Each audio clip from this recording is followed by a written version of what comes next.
CP index as the magnetic field gains calm as well.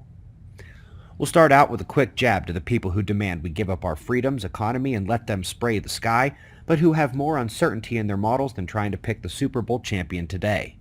Not as flashy, but way more embarrassing, is a potential weak equivalence principle violation by tiny particles in space phenomena. A very cool idea, until you realize what it means for the rest of science built upon the previous concept.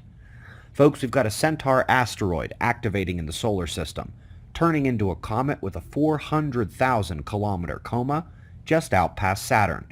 The Centaurs in our system are all between Jupiter and Neptune.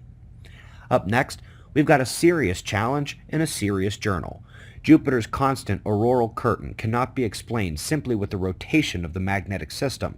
It is almost as though there must be a permanent connection to the Sun through the interplanetary magnetic fields or something.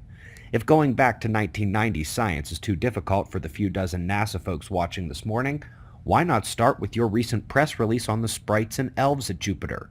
Consider what we know about their role in Earth's global electric circuit, and ask what that must look like on Jupiter.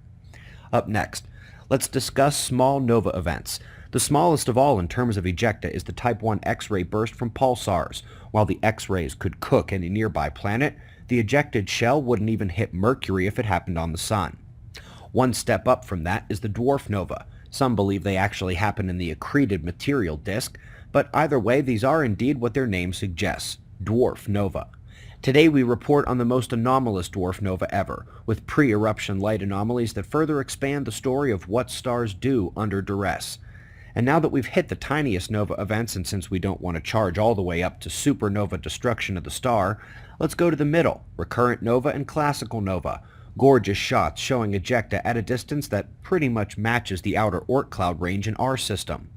Just like the smaller nova events, these recurrent and classical nova do not destroy the star, but instead blast off the material accumulated in their atmospheres, leaving the star behind like a snake having newly shed its skin.